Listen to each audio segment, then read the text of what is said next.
En fait, ce qui manque, moi, je trouve, au PSG, c'est que tu remarques que malgré tous leurs soucis, on va dire, liés aussi à des formes douteuses, c'est-à-dire que Verratti n'a pas été très bon au début de saison, Mota, les gars jouent aussi, certains, un peu quand ils veulent, pour dire la vérité. Les gros matchs, Arsenal, hier, etc. Donc, tout ça, mis bout à bout, ce qui manque, c'est si tu as une communication sans faille, tu n'auras pas ce petit truc qui s'est passé hier, quand même, qu'on a commencé à analyser sur je vais pas devant la presse, puis j'y vais quand même. Il s'est quand même passé un truc qui a été rectifié par certains joueurs. En gros, on a encore Thiago Silva qui pleure dans son coin, qui est pas content, qui veut pas y aller, qui a donc dit ce qui serait peut-être bien, c'est de pas y aller. Les Thiago Motta qui l'ont dit en bon vieux briscard pro, je crois que c'est une très mauvaise idée et que dans notre situation, il vaut mieux y aller. Et tu as vu ce qu'il a fait en zone mixte, c'était remarquable parce qu'il a été un incendie en disant que, y compris Kluivert d'ailleurs pareil, avec ce grand joueur qui était très dispo, qui lui-même a dit je crois pas que ce soit une bonne solution. Et ça par exemple, si c'est là que ça m'inquiète un peu, puisque moi ce qui m'inquiète dans ce Paris Saint-Germain là, c'est le management.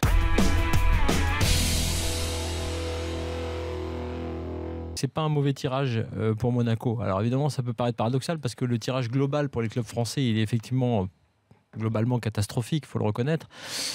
Pourquoi c'est pas un mauvais tirage ? Parce que la pression sera sur City.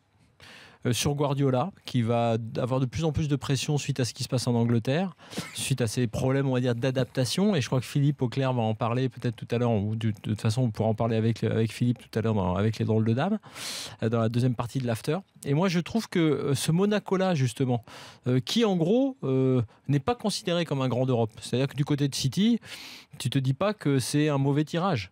Tu te dis, voilà, Monaco, c'est totalement jouable. Sauf qu'ils savent pas en gros à quoi ils s'exposent, les joueurs de Manchester City. Et que Guardiola donc a entre guillemets un petit peu de mal à se caler, comme parfois d'ailleurs le temps lui aussi que tout se mette en place, qu'il prenne la mesure de son effectif. Alors il aura peut-être plus de facilité, c'est vrai, en Ligue des Champions qu'en Première Ligue, où il a du mal à s'adapter, on va dire, au championnat, ça c'est possible. Mais je trouve que pour Monaco, ce Monaco-là, comme celui qui avait battu Arsenal, va arriver avec une sorte de statut de challenger sur la scène européenne et qu'il a les moyens techniques, tactiques, de réussir un coup.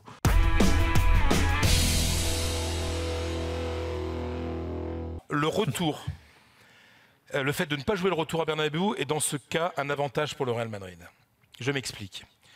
Le Real Madrid, quand il tombe sur un tirage a priori facile, et je suis désolé, à Madrid, on considère que la Juve, c'était un mauvais tirage, que Naples, c'est un bon tirage, donc c'est considéré comme un tirage facile. Il y a toujours un risque de se dire, de toute façon, il y a le match retour dans 15 jours à Madrid, qu'il y ait parfois ce petit complexe de supériorité qu'ont les Madrilènes. Et donc, à l'extérieur, on a vu à Wolfsburg l'année dernière, 2-0, on dit Wolfsburg, voilà, ils ont joué à la baballe, ils se sont pris 2-0, il a fallu faire un exploit au retour pour se qualifier. Le risque quand tu tombes face à une équipe comme ça, c'est ce complexe du Real. Sauf que là, l'aller, c'est à Madrid. Et devant ton public à Madrid, tu ne peux pas te permettre de prendre de haut le Napoli en disant on va régler ça dans 15 jours. Non, c'est pas du... Et puis le public, de toute façon, il ne va pas te permettre. Tu es obligé d'aller à fond d'entrée. Donc cette erreur, ce piège du Real Madrid face à des équipes supposées moins fortes sur le papier, ça ne va pas se produire à cause du fait qu'ils sont à domicile.